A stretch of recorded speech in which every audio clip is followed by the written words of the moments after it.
Hello. Hello. I think I'm there. It's good to see you. Welcome. Thank you very much. Thanks for having me on. How's my volume for you? Is it okay? It actually sounds really good. You sound like you have a really good mic. Definitely better than my snowball, but it works. Fair. It's a decent mic. Right on. For everyone, this is you go by Green Television on Twitch, right? Yeah. Yep. Green Television _. They are they have been at the CHAZ for how long since it started? Well, since the first day of the CHAZ, yes. We've been at the protests almost from the very first day as well. Mm-hmm. And this is based in Seattle, correct? Yeah. Yeah. I just want to make sure. Like, do you consider it like a separate, a completely separate entity? Like, does it have like a separate border from Seattle? No, I mean, it has a border in so much as there's like a road sign in the street that says "Welcome to the Autonomous Zone." But other than that, you just walk up and down the sidewalks. Nice. So, it's border.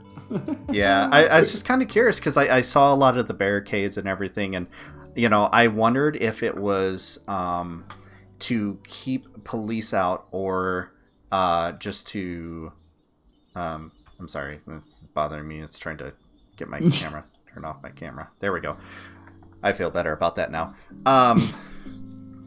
Like, you see the borders, and I wondered if it was meant to just kind of give sort of a barrier for police to enter the zone versus anything else, like keeping people out or...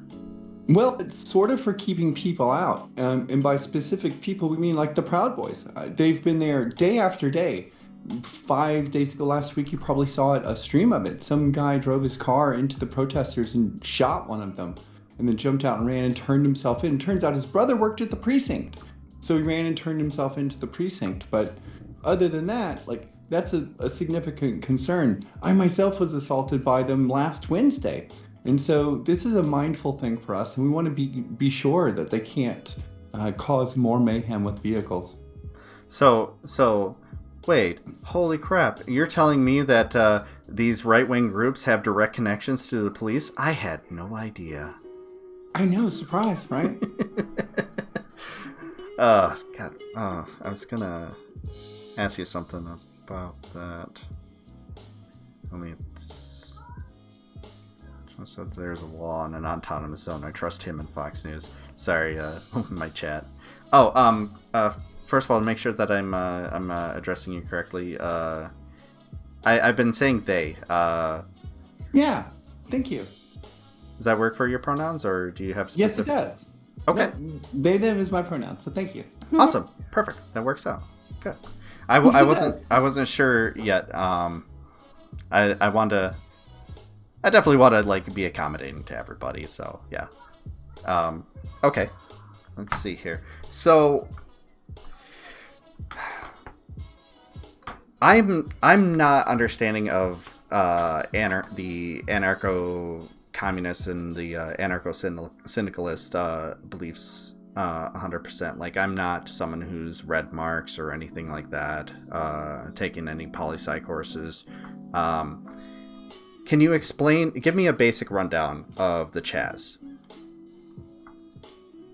That feels like an impossible task, to be 100% honest. I've never seen anything like it. It's an active protest zone, which means, right, like the police can come in at any moment and decide to break it up. But if you go there, you've seen plenty of videos from it. You've seen maybe my streams. There's lots of people showing stuff. But most of, like, if you look right now, it looks like a block party or a street party. And so it has a very different feel. And mind you, like, that change was dramatic and during the space of one day. Earlier in the day, the police had come out and erected those concrete barriers in the street. And within a few hours, word had come down from the mayor that they were in fact going to pull up and retreat. So we just kind of moved in and did our thing. But I think it's hard to like sum it up because there's an intersection of people out there expressing different views. Primarily, it's Black Lives Matter, and here in Seattle, we have some specific issues that we address, like Charlene Lyles, for instance, which is not terribly dissimilar to Breonna Taylor, but yeah, every circumstance has its own facet to it. In either case, so our protests take on a particular, like, a theme to them, if you will. And it's not unusual for us to do this kind of protest. We did it during WTO, we did it during the Occupy protests as well. And a lot of people did that during Occupy, so that's not unusual, I guess. Yeah. Now that you mention it, it does sound a lot like the Occupy protests. Just before they were kicked out of Zuccotti Park. Yeah, I remember that whole thing. That was lucky millennial adult at that time, just being like, "Hey, cool. This is cool. This should be a thing. This should exist. We should get some results from it," and nothing happened. But nothing did. Yeah. Well, right, and it's been protest after protest. Yeah, that's why I'm definitely a lot more forgiving of some of the violence that's happening. Like, I don't like it by any means, but it seems to be working. Is all I'm saying. I can't promote it on Twitch, so. I can. Nice. Direct action is important, and there's a really famous quote from Frederick Douglass about this kind of thing. We have a struggle, and it's a moral struggle or a physical struggle, and usually it is both moral and physical, but a struggle we have nonetheless. And for people who deprecate direct action but extol freedom, it's like they want crops without plowing the ground. They want the roar of the ocean without the concern of the waves. They want something that cannot be. Power relinquishes nothing without a demand, and demands are inherently violent. That doesn't mean like punching people in the face, but it means an insistence upon and consequence for ignoring the pleas and demands of the citizenry. Mm-hmm. That's true. That makes a lot of sense. So, you kind of answered what my follow-up was going to be, because I was going to ask why the CHAZ exists, but it makes sense that it's a protest zone, and people definitely need protected, especially from the police, because as we've seen, they don't tend to like the protests as they've existed. So, what I've gathered from it is, essentially, you guys are working sort of like a commune. You guys are distributing a lot of materials, food, water, and other necessities so that you can maintain in that spot. Is it going 100% off a donation, or have you had to do like some, we'll say, less than savory things to get supplies? No, I think it's all donation based, but to be 100% honest with you, there are groups there like the No Cop Co-op. They have a great big sign up that says, "We don't accept donations and we don't accept money. We're not any sort of nonprofit or anything." So I don't know, I presume it's just private citizens giving that to them. And there are several different groups there. And I would say to you, less it's like a commune, in that a commune intends to imply an overall hierarchical structure.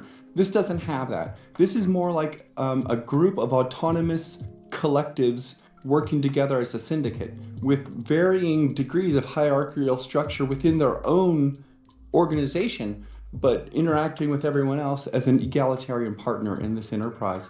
And so we see medics, we see food vendors, music, entertainment. It's very strange to me in a way, because of my constant awareness that just 4 streets over, the police are on our left side, and 4 streets over to the right are where the National Guard are staged. And every time you walk by those areas, you can see them all there. They haven't gone anywhere. And to be 100% clear about this, the Seattle Police Department have been in the CHAZ. Chief Best has been there multiple times.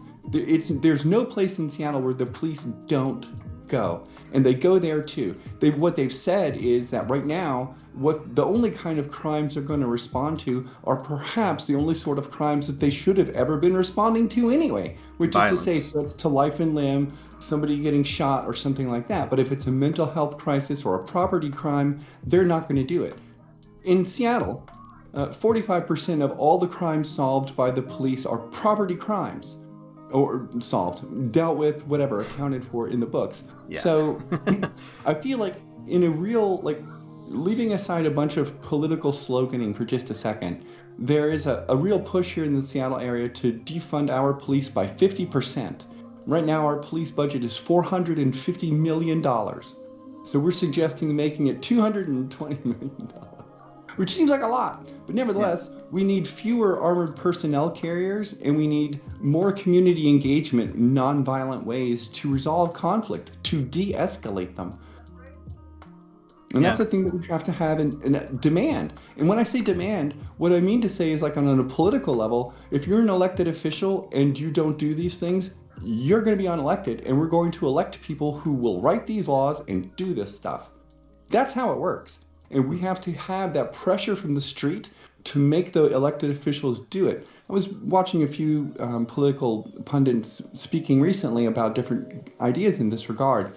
And they tend to approach this as a one or the other, a very a weird kind of thinking for me. It's like you can either have electoral politics or you have direct action in the street and stuff.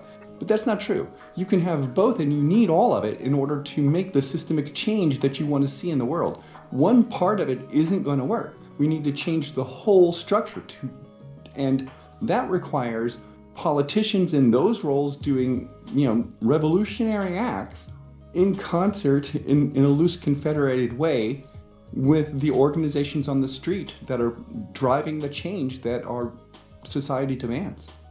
Yeah, I agree with all that. That's definitely good. What was the group you called? The No Cop. The No Cop Co-op. Okay. What is their whole thing? It's like, so I was here last night. They have like PPE gear, food, a lost and found, like a message board for you to put up like messages for people you may have run into or just random thoughts. Kind of like a Burning Man kind of deal, like that in that sense. But it also struck me as like a field kitchen. There's cans of food, there's dry goods for people to take to their campsites and all the rest.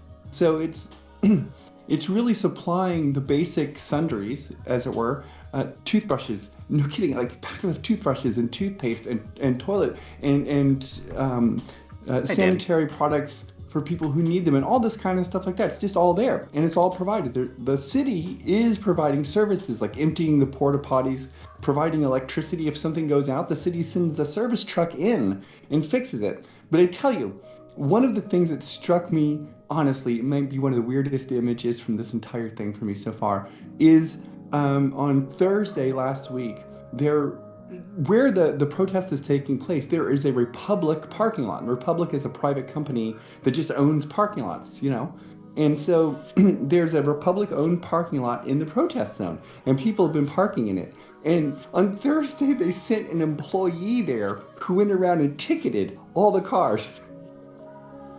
And took pictures of like their plates and everything. Couldn't believe it. And no one said a word. Just went around and just wrote the ticket, whatever. I went and then bought some tacos at the taco stand that's open. Nice. So I'm guessing those parking tickets aren't going to get paid. Look, I still have well, they're not city parking tickets. These are to a private company. So yeah. Oh, so it's not even like a legal action. They're just taking it upon themselves. Well, I mean, they just issue you tickets, right? Like they can't do anything about it if you choose not to pay it. But they will issue you more tickets. And if you park in one of their parking lots and you have an unpaid fine, they will call to get your car towed. True. But true. Yeah, other than that, no. Okay. Question from the chat: other than Republic, are the local businesses cool? I guess it's hard to speak for all of them, but there are plenty of them which are open. And when I say plenty of them which are open, I want to point out that like Seattle itself we were hit huge by COVID-19, and most of our small businesses and restaurants shut down well prior to the protests starting. So right now in the zone, for instance, one of my friends works at a place called Bang, which is a hair salon. They're open. They were doing hair last night. There's a pho restaurant, which they have actually taken outside and spray painted next to it so it's Antifa, which is great. Nice. For a pho restaurant name. That is awesome. Right? And so last night I was listening to some guy who owns the bar across the street coming and talking to us and all the rest. And so I would say to you, like, the business has changed clearly because of the kind of people who are here in this zone. So it's not people driving in from out of town by and large, it's people who are just hanging out and staying there. But the businesses report an uptick in their profits because they are not having to do deliveries, which was their only way of doing business, primarily around like Capitol Hill is a bunch of people living in apartments. So the restaurants would just do takeouts, right? So they're just going out. But now people are coming in. So their business is increasing. Nice. Good for them. You guys can, because of where it's stationed, just walk over there, get your food, and go back. It's still safe. It's still, it's just without having the extra charge of the delivery service having to deliver everything a couple miles away. It's kind of perfect place.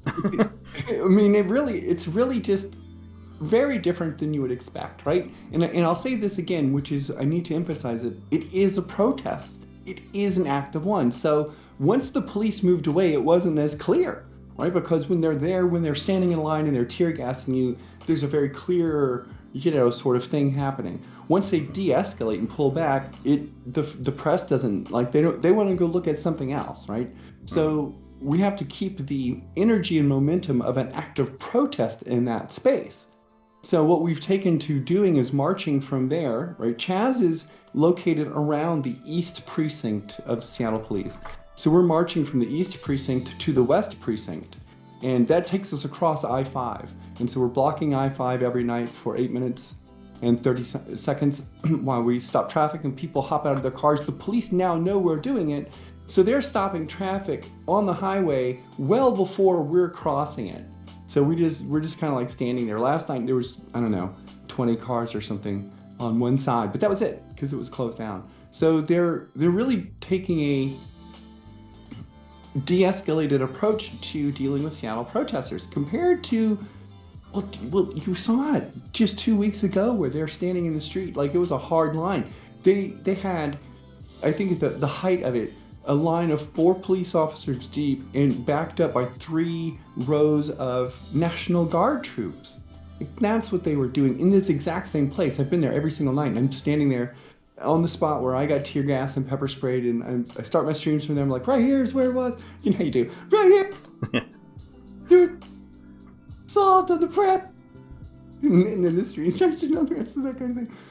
But it's been such a dramatic change that it's very clear, too, the change is driven by the mayor. The police chief does not want to do this. She's publicly spoken out about this and thinks it's the wrong plan.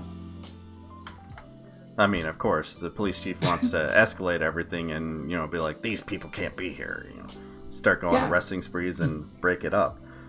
I saw that, like, a similar zone was attempted to be created in Dallas, and the Dallas police dismantled it rather quickly.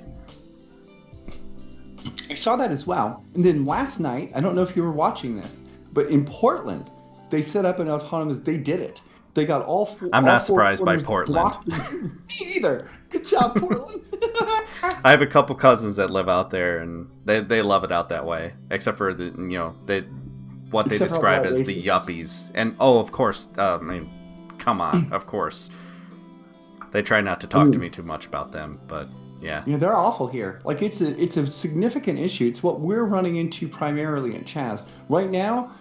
So when the police are there, clearly they're the threat. When the police aren't there, the threat comes in the form of organized Proud Boy protests coming into that space armed, looking for conflict, and they're doing it.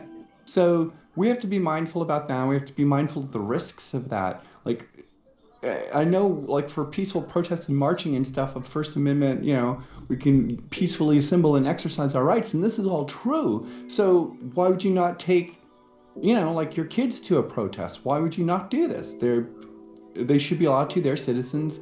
Yet, because of the inherent danger posed by certain elements of society, it's a real risk that you have to bear in mind. And that's even leaving aside the COVID-19 pandemic, which is a legitimate concern. I will say, though, just as an aside to that, is no spikes of COVID-19 related to the protests so far. If you look at most of the protests, especially here in Seattle, we're super good with PPE. We like wearing masks anyway. It's the Pacific Northwest. It's very cold and rainy here. So there's that. But most of us are wearing masks and doing really good about it. They have tons of hand sanitizer and N95 masks and all sorts of ways to be clean. There's signs up all over the zone talking about maintaining your hand cleanliness and that sort of stuff, and trying to be socially distanced. Yeah. It's good that you're still trying to social distance. I will say you won't know the effects completely from it for at least 2 weeks to a month. That's usually how it works out because of the incubation period. But it does sound like you guys are definitely doing better than what they do at say the Trump rallies and the open up rallies. Like, I'm from Michigan, they had that in Lansing, and like, good friggin' lord. Hey, let's just not have a mask on. As it turns out, there's a lot of, from what I've been reading, the epidemiologists are rather surprised to see how effective mask wearing and most of the protests being during the day have been on reducing the spread and not having that kind of thing. So masks are certainly proving to be tremendously helpful in this process. Nice. On the Proud Boys, though, so they come in armed. Are there any people in the CHAZ that are armed? Yeah. The John Brown Gun Club is there. They're all over the place. And they're like a I've heard of them. John Brown did nothing wrong, yes. Yeah. So the John Brown Gun Club is there. There are Seattle has open carry laws, and concealed carry permits can be issued. So presumably, there are armed people there. You should probably expect that kind of thing if you're a person who goes there, right? So they are protecting themselves. That's good. Another question from chat regarding the Proud Boys. How many do you have to worry about? They ask 5, 15, 50.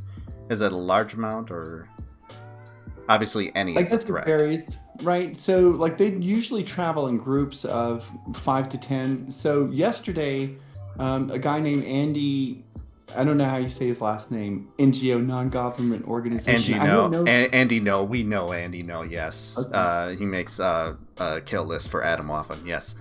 Okay, so he was there yesterday with bodyguards, right? All walking around, covered up in their tactical outfits and all the rest.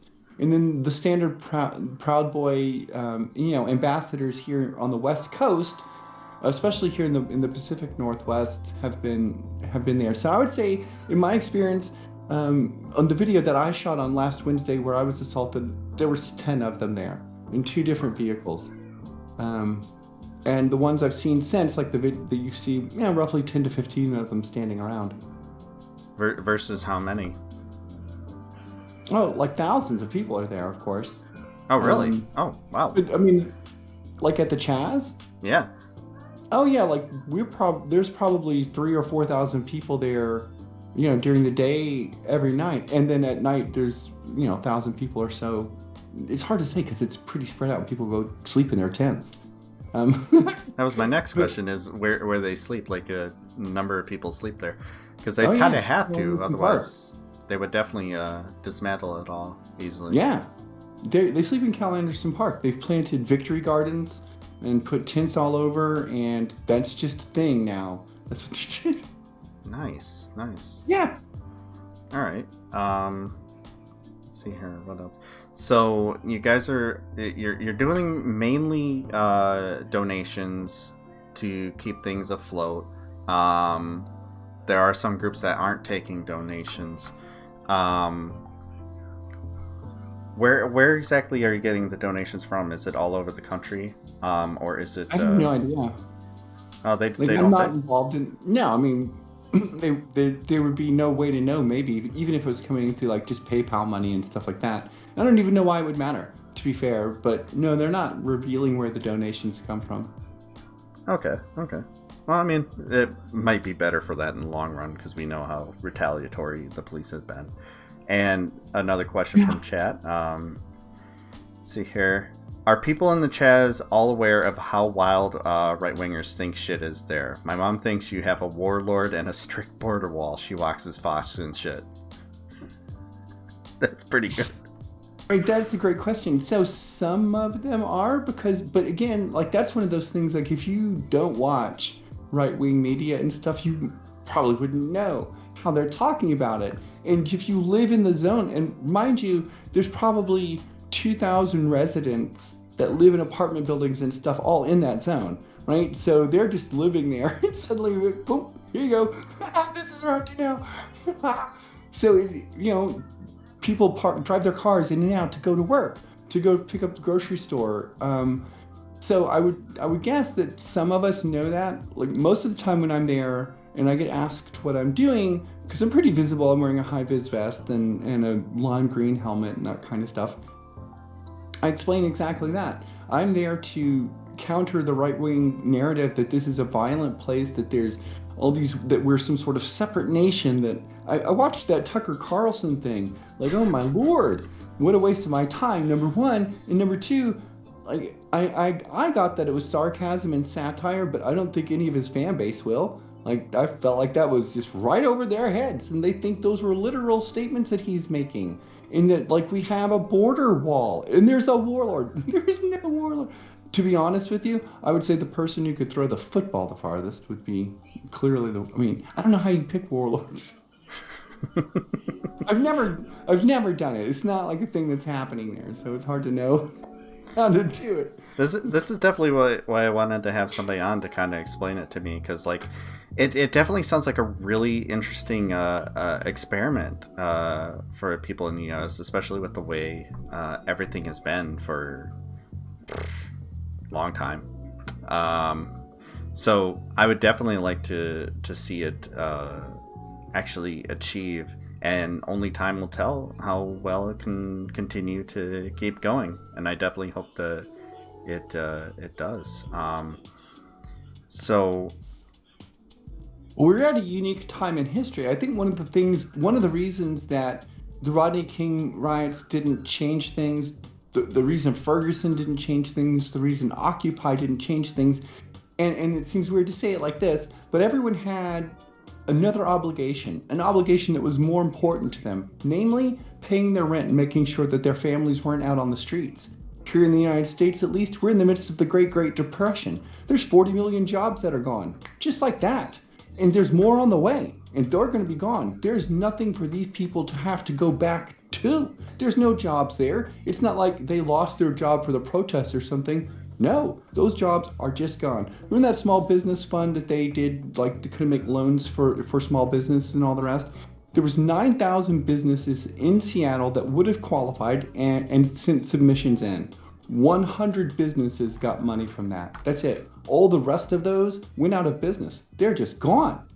And so these people don't have jobs to go back to. And so their only thing now is to demand real systemic change. And because there's no pressures to go somewhere else and do something else, this is going to go on. There's no way it doesn't. And it's going on all around the world. For me, I think if I could put it into words, and I really can't, but seeing, Brisbane, Australia, and that massive turnout for a Black Lives Matter march was inspiring in a way that I really can't explain. Yeah. And so I really feel, we're here for the long haul. Victory's ours. Yeah. We can only hope so. Like I'm from Flint, Michigan, so like I'm very jaded in the way that I view changes like this. I can only see like only so much change is possible. I try to keep myself really grounded in that, and if it even is at all. And I really, really hope that it is. And I want all my jaded views to be proven wrong, but 30 years of living in what had became in the first year of the Trump administration the poorest city in the country, that'll kind of do things to you. You kind of realize some things. As far as supplies go, how exactly are supplies doled out? Is it based on need? Are you guys trading money, or is it like a barter system, services? I just walk up and take what I want, just like everybody else. Okay. There are like I said, there's businesses there. There's like a hot dog vendor, like with a big hot dog stand selling you hot dogs. There's t-shirt vendors selling you t-shirts and stuff like that. But in terms of like the donated supplies, it's just exactly that. They're there for everybody. So the businesses, they take money? Yeah. Does the money go to them, or does it get distributed through the...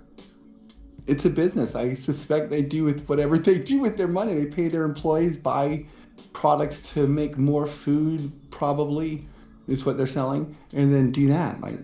Okay. Whatever businesses do. They pay their taxes, they bribe accountants. I don't know. Well, I mean, I asked that because I wanted to know, like, if the businesses within the in the zone are contributing to the zone rather than just kind of occupying it for personal profit. I would imagine some of them are. So I can tell you, like, for my friend works at Bang, and I can use that as a really good example. So Bang has opened their business to any of the protesters. You can come in and use their bathroom. You can come in and use their electricity and charge your devices or whatever you might need. But if you want a haircut, you still got to pay for the haircut. If you want your hair dyed purple or something, right? So it's a combination of things. The restaurants are in a different position because of like social distancing requirements, so it's still limited people inside those spaces.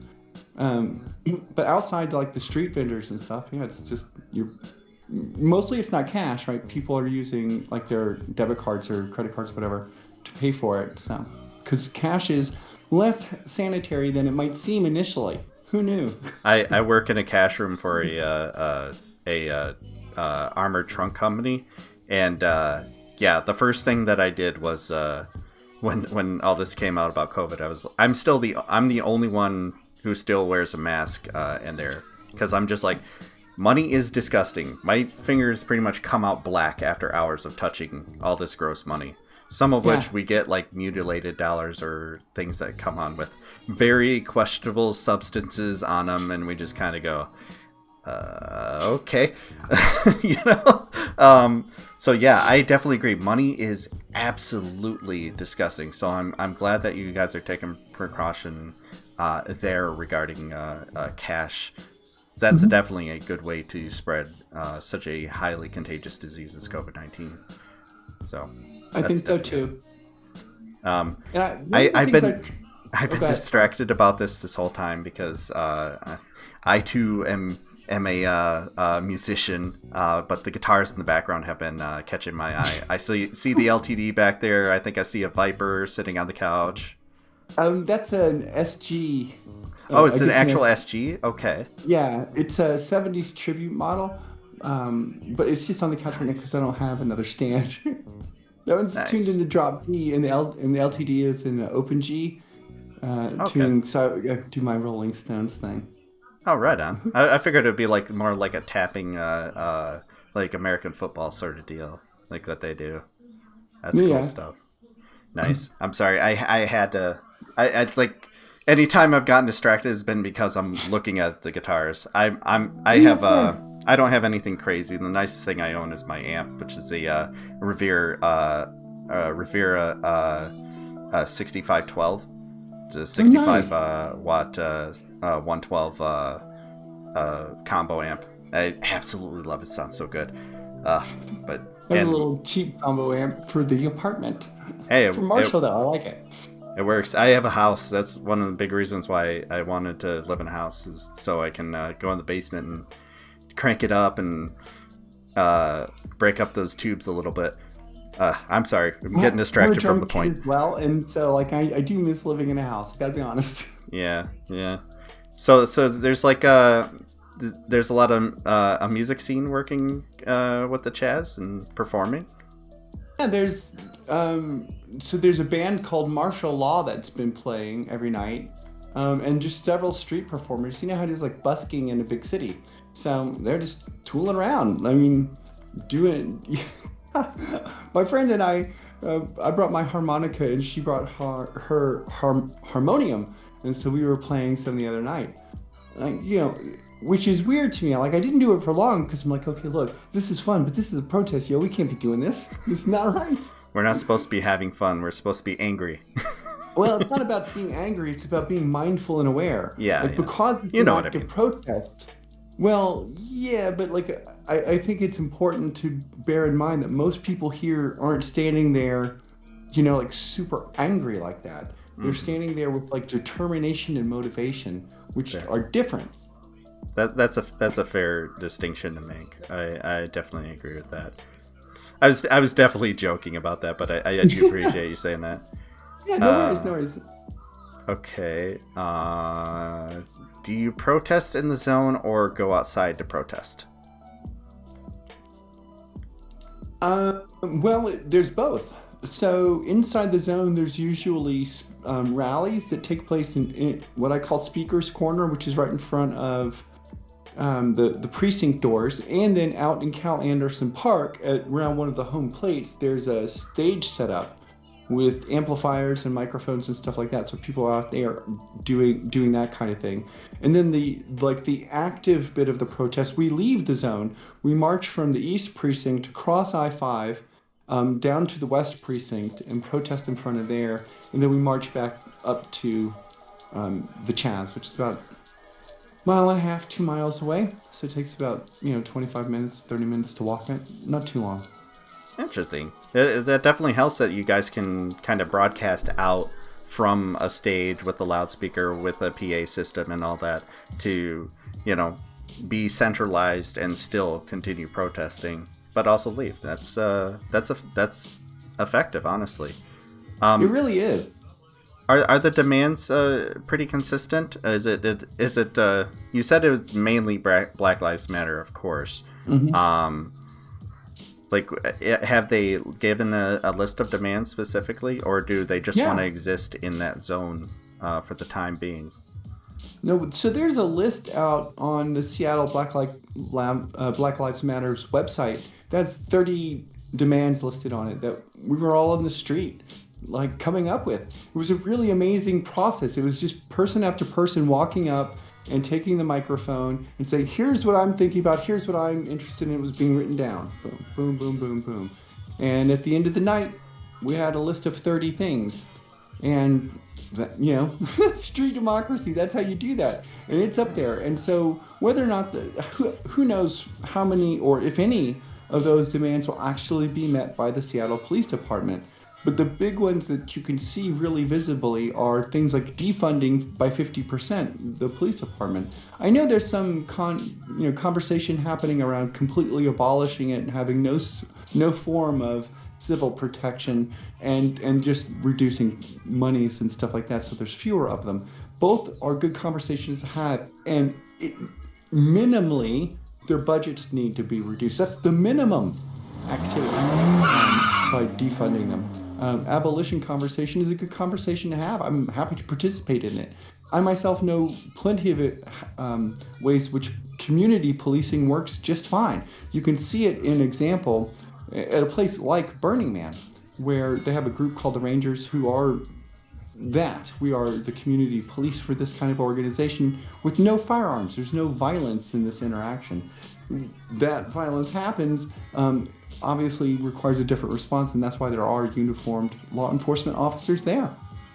But there's a thing in society, I think, where you see a lot of people will make some sort of claim where if you say, well, we want to defund the police, then it's as if it's a magic barrier. You can't have any other views. So you couldn't, for instance, also be concerned about cleaning up Superfund sites here in Washington state. But that's a massively big deal, and it disproportionately impacts minority communities where we live, especially Native communities, because most of all this nuclear waste is dumped on their land.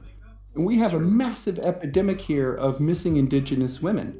It's so significantly bad that it's hard to imagine.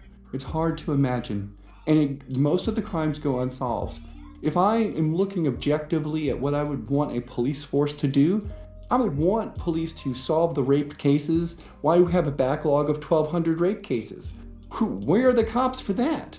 We don't need an armored personnel carrier or 9. Maybe we could not spend that money and all the maintenance costs for those kind of things and instead hire officers to solve rape cases and to find these missing people. Those are good uses of the police, but the police aren't used for that. By and large, in my city at least, they're used for revenue generation. If you look at our budget, if you look where all the money comes from the police department, 46% of the revenue comes from parking tickets. 46%. So Yeah. there is a massive conflict of interest in this group funding itself by issuing tickets to the populace.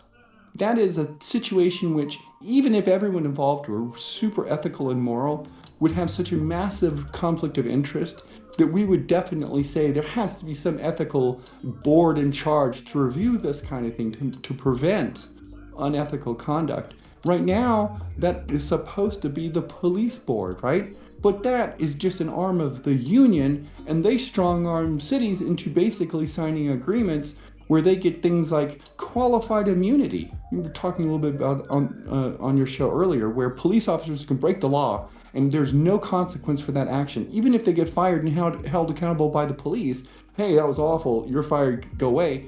The citizens can't sue them. Just like if you attacked me, if you punched me, I can sue you, right? We go to court and we get sued. But if a police officer punches me, there's no accountability for that. And you can't live in a society of law and equity where you have people who enforce law not be accountable to that law and have no responsibility to the people that they serve. It simply cannot stand. And I think we need to overturn it completely. Yeah, it's definitely the discussion of how it's more so state violence than it's actually protecting people. And when you talk about them funding things through parking tickets and otherwise, it reminds me, whenever I get a right-winger in the chat that questions me on policing, I always tell them to read the 2014 Department of Justice study done on the Ferguson Police Department. And these things are still true, and these things are definitely systemic. There's a lot of these police precincts who are funding themselves through ticketing and targeting specifically minority people and minority communities. It's absolutely insane that we're still having to deal with this problem, which is why I brought up the issue of Aiyana Jones. How 5 years ago that verdict was issued and the case was dismissed, and we're still having to deal with people breaking into a home, cops breaking into a home, the wrong home often, and killing people through extreme force. On the abolish the police thing, like, I definitely see that as an interesting experiment that I would like to see, but more so what I see it reasonably is a means to aim for the stars and hit the moon, which would be defunding the police. And of course we can continue to fight for more reforms beyond that, but I'm in between. We can't reform the police, we have to rebuild it from the ground up, and we need to abolish it. Like, I don't quite know what abolishing the police looks like yet, so I'm not really to jump it's down like that. a cancer, right? Yeah. If you only cut out some of it, it just comes right back. Yeah, so, that's my worry. And look, and I'm probably older than you, so I've seen this going around in America now the entire time I've lived here. I look young. I'll put it that way. Fair. I've hit a point where I look young, and you can't see my gray hairs. I'm 35, so. Oh, fair. Still pretty young, I'll point out. Okay, fair. Okay, you look young too, then. Oh, well, I'm 52. Oh, nice, cool, yeah. I hope to look that good at 52. Which is why I'll just point out that my pickup game of football in the protest zone was perhaps not the most wise. Like, I sometimes forget. Oh, right, this bot. God damn it. Anyway, yeah, like this to maybe illustrate how like different this kind of space is than you might expect. I got into a pickup football game there last night, right? Like people are hanging out, having drinks and barbecuing. Like no kidding, they're barbecue. There's grills and people barbecuing. Like that smells amazing. I got a chicken kebab the other night. It was amazing. Like it's so different than what I don't know. It's so different than recorded? What it was. Well, it depends on your news source, I suppose. It's so different than what it was, though, because we were standing in the street shoulder to shoulder with our umbrellas up and fending off the tear gas and the pepper spray. That was happening. And then, boom, it wasn't. And that is such a complete reversal for the Seattle police. Like, it is diametrically opposed to everything about them that it has kind of taken us collectively off guard.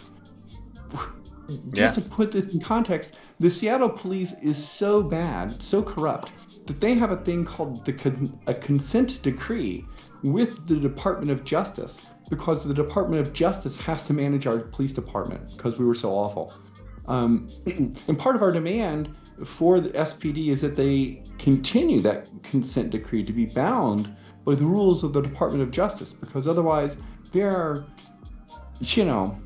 killer cops who are unaccountable to anybody. Yeah. And we can't permit it. Yeah. I do have to ask you if there's something is there some complaint that you have currently about the CHAZ that you would like to see addressed? Myself? Yeah, or really anyone. Well, I mean, I suppose I can only speak for myself in that regard. Not particularly. Like, it's an organic collective which is coming together based on a disparate group of people wanting vaguely similar aims, but that's I feel like the most concise way you could even put that. And in that kind of context, for me, the only thing I really want to make sure is that I don't get hurt by the police or any racist people or anything like that, in that no one else does either. So a way in which that can work, not solely, but as we know, when people realize that they're being recorded and filmed and all of this is going to be online and there's consequences for their actions, people tend to behave better. And which is why citizen media showing the police engaging in this kind of stuff, right? Why we pushed so hard for body cameras. Do you know, I heard a police officer the other night from a local town in Florida talking about how their department couldn't afford body cameras, yet they have a $775,000 MRAP standing outside in their police department parking lot. And I suggested, you know what? Sell that thing on Craigslist, and you can buy some copies of Windows 95 and OpenSQL and, do it. And I find, get some GoPros, shit. Exactly. Right? Just buy some. And so I find these kind of excuses, like, without acknowledging where their money goes and what they're choosing to prioritize the funding on, to be super patronizing and condescending. I'm really tired of the politicians speaking to me like I'm dumb. I'm tired of them speaking to you like you're dumb. And I'm tired of them treating us as a people as if we are collectively stupid and unaware of what's going on. It's time for that to completely end. And we see it embodied in the form of the person sitting in the Oval Office right now. He talks to everybody as if they are stupid, when in fact it is he who is stupid. Yes. I went on the rat earlier about how, because I was reading the article where he's taking credit for Juneteenth popularity growing, and in it he refers to nobody knew about it, and I pointed out every single time that he says nobody or everyone or everybody, he means, yes, he means him, 110%. Yeah. He didn't know about it. Yeah. I was reading one of the excerpts from the Bolton book, which is coming out, and apparently Trump didn't know that England had nuclear weapons. Things that should surprise me but don't. Oh my god. One of the things look, I'll admit that there's a lot of things in the world to be knowledgeable of, and maybe it's too much for any one person. Sure, but there are some broadly available facts on Google which seem, if you're going to write a speech or say something about it, like, you should just check real quick. I don't know, Wikipedia, you got anything on this?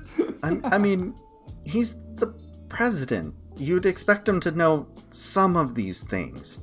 as the president, you I know, would I don't accept know that we some don't of this have stuff. that standard.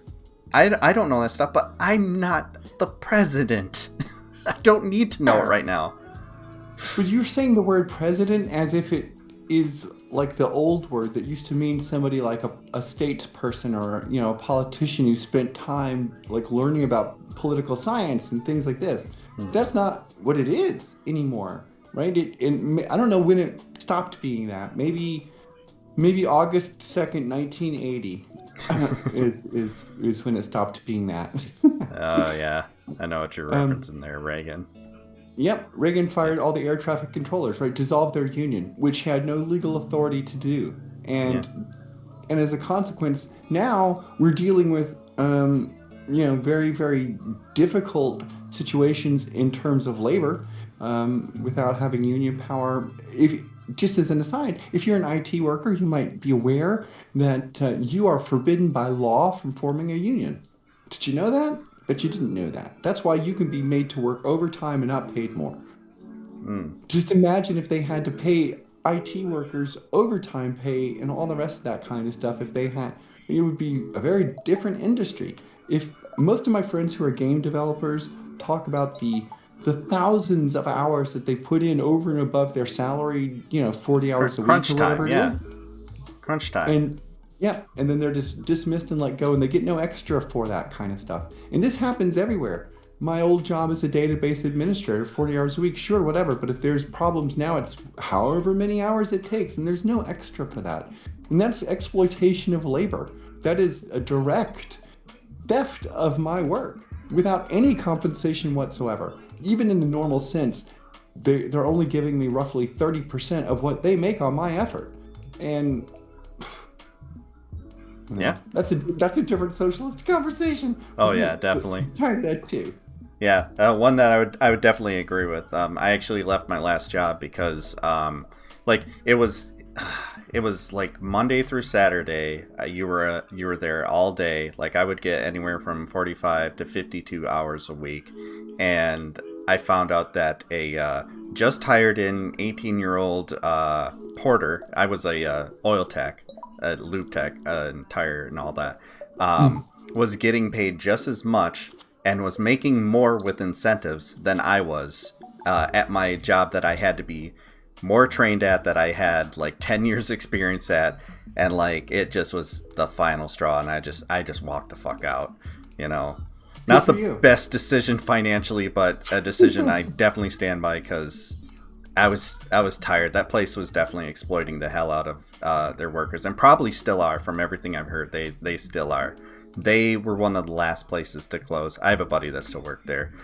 They were one of the last places to close, and when they were doing it, the manager who was there was trying to tell them that it was all made up anyways. COVID isn't a real thing. Don't worry about it.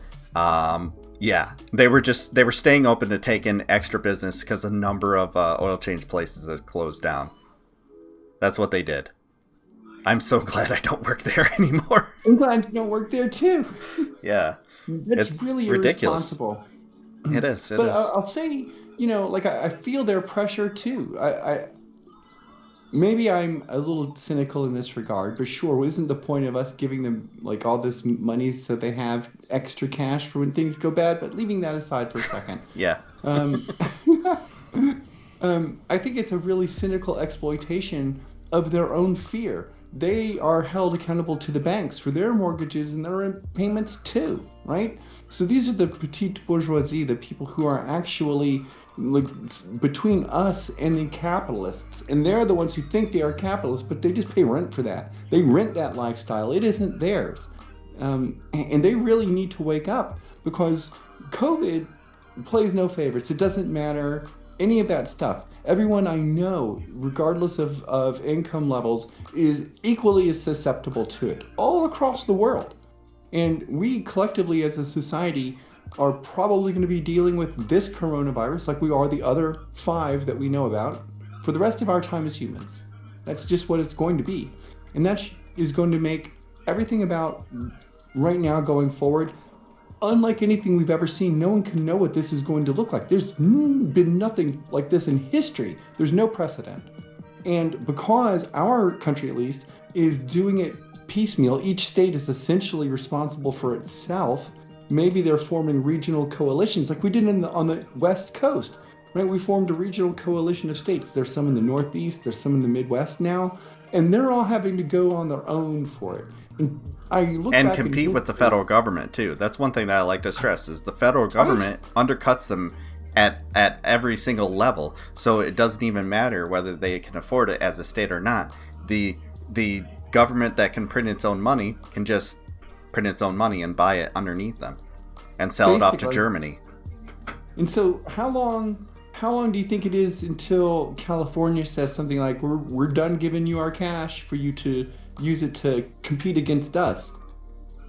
Yeah, that's the thing that's really scary for me. Like, Michigan isn't the most. We're not, destitute by any means, but we're not the most profitable state.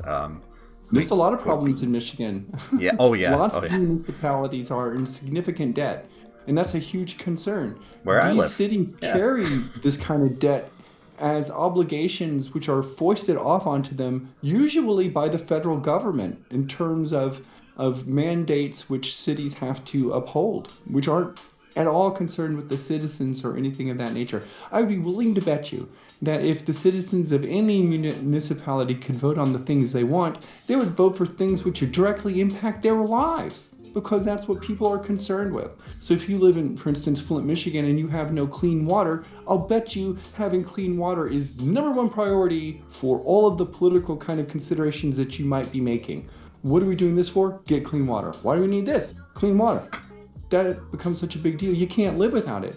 And so I think it's really important for us as a collective group to understand how our municipalities and larger organizations of states are working together in this sense. But it's like Rome. We're going to be breaking apart as a country if our federal government doesn't have strong, consistent moral leadership and regulates this kind of competitive thing. How is, for instance, the Deep South going to compete against the Pacific Northwest economically? We've got all the tech companies on the West Coast. They're all here. We've got a vast income compared to other regions of the United States.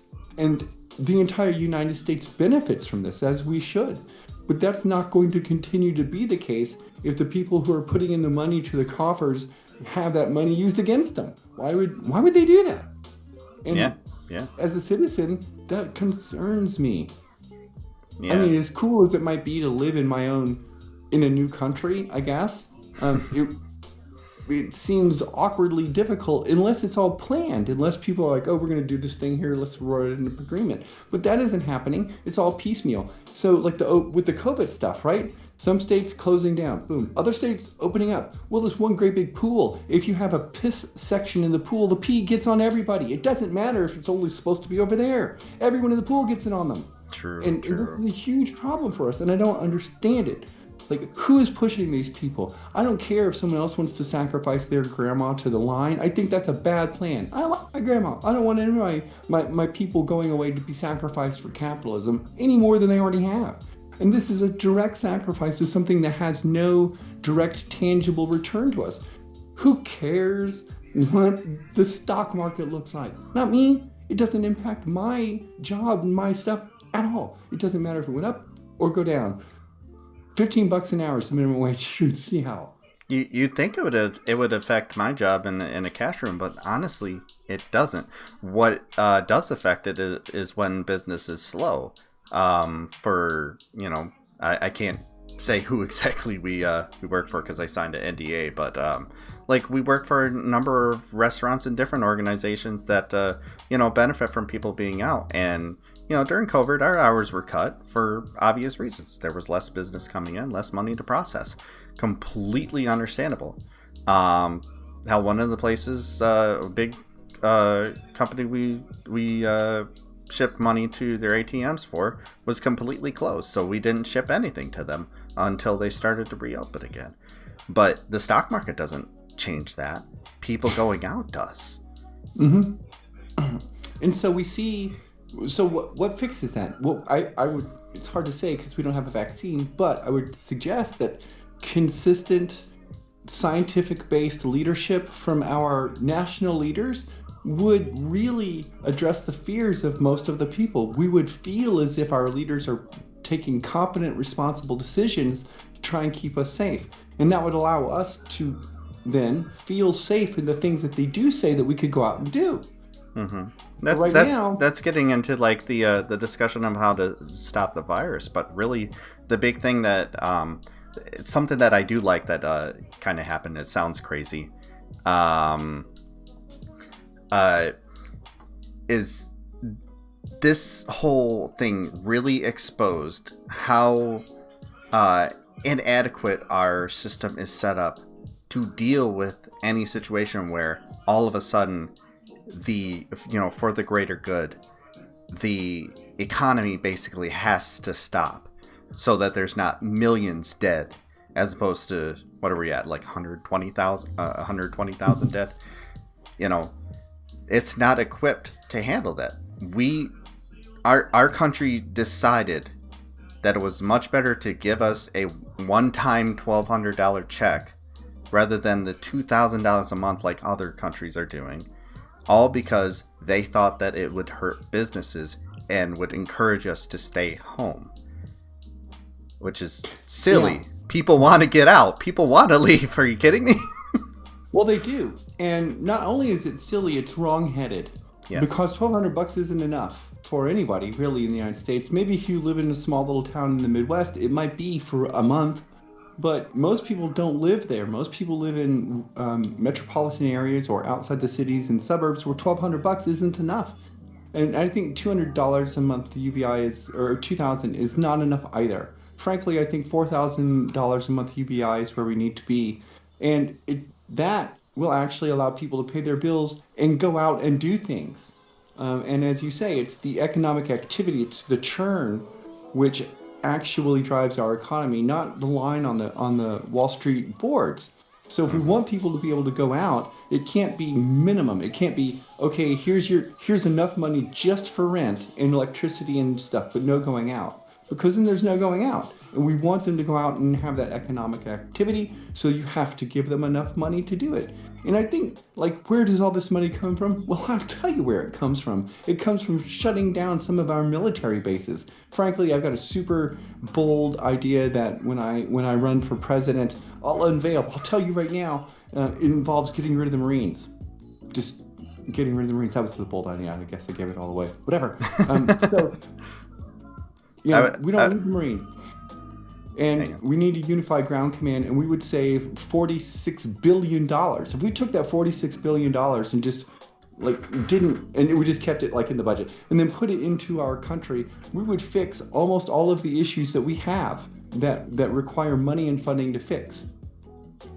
One of the things that bothers me to no end, and it hurts my soul, is when I see commercials from teachers in a classroom going, "Here's all the school supplies I bought with my own money for my students," and then I see a bunch of police officers standing outside in front of an armored personnel carrier, and I want to say to myself, "Gee, I wonder why people who have no opportunities eventually find themselves on the wrong side of the law. The law puts them there on purpose." And people say the system doesn't work, and they're wrong about that. The system works just as it was intended to work. It's just not intended to work for us. Agreed. And I'm definitely glad that that's getting exposed to a lot more people. People are getting radicalized because of their situation, and I think that's honestly, if it's going to happen, that's the best way for it to happen. I mean, that's how it happened to me. Like I said, I didn't go to college for poli-sci or anything like that. I didn't read Marx or Lenin or anything like that.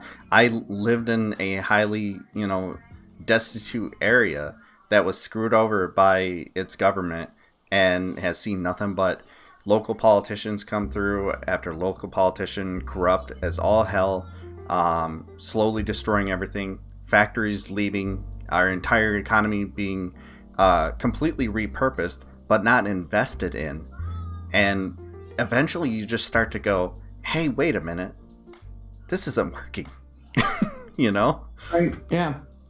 My radicalization, such that it is, happened when the United States bombed my home village and killed all my friends. And from that day forward, I knew that I couldn't. It was that way. There was no other way it could ever be with the way America was constituted, and that's how we treated every single foreign country and every single foreign person that we didn't like, even Americans who we didn't like. Do you know if you get designated as a terrorist in the United States, which all of those people in Louisville the other night just were? Remember, their police person was like, you know, this has been designated a terrorist event, and if any of you get arrested, you'll be, you know, charged with terrorism charges. That means you can be held for indefinite detention in the United States. Clandestine indefinite detention. There should never ever be at any point any kind of society which permits indefinite detention. That just means arbitrarily long. And that's not just, that's not nation built on laws. That's nothing. And now those laws are being applied to protesters in the street. The moment that Trump said that Antifa was a fucking terrorist organization became the moment that anybody that chooses to be a political dissident gets labeled Antifa, gets labeled a terrorist, and now can be held for indefinite detention. That means me. That definitely means me. My face is there. I'm not hiding from these people. I'm going to stand there and put my face in front of them and put my privilege in front of them to the extent that I can use it. And that necessarily means that when they start leveling these kind of political charges, did you see the thing that just got removed from Trump? I'm sorry, I'm kind of tangenting, but he used a red upside down triangle. Oh yeah. We were talking about that earlier. It's insane. These things are massively significant, right? And they think we're stupid and not paying attention. Many times they are right. But we are not that way right now. We are paying attention because there's nothing else to pay attention to. It's beautiful. It's scary. It's a lot of things. I do have to get going. I have to. My pregnant wife needs me for a second. But I really appreciate talking to you. I hope to talk to you again. I've been giving you a shout out. I know I don't have a lot of people watching. Apparently the Surfs and Thought Slam are doing their usual thing, poorly timed, and I'm gonna have to yell at Lance later. You ruined my interview. But no, Ken Lance is a bud. But yeah, I'm gonna try and recommend you to a few of those people to get you on, because I think you deliver important messages. I think you know a lot about the CHAZ, and it's really helpful to hear a lot from the outside. I mean, I'm half the country away. I don't know what's going on there. All I hear is some of the reports from some of the people on Twitter. I have not peeked in on your stream yet just because I am constantly busy. I don't get to watch a lot of streams anymore. Okay, no worries. But I'll definitely have to peek in on it, and I appreciate talking to you. Thank you so much, and keep up with the guitars. That's pretty fucking awesome. Thanks. I'm trying. It's hard for my hand, but you know, I get it. For. Yeah, get that muscle memory. You'll get it. All right. Well, thank you, and have a good night. Okay. Thanks for having me on, and thanks for giving me an opportunity to expound my views and express some of the experiences that I've had. Of course. I look forward to seeing you again. Bye.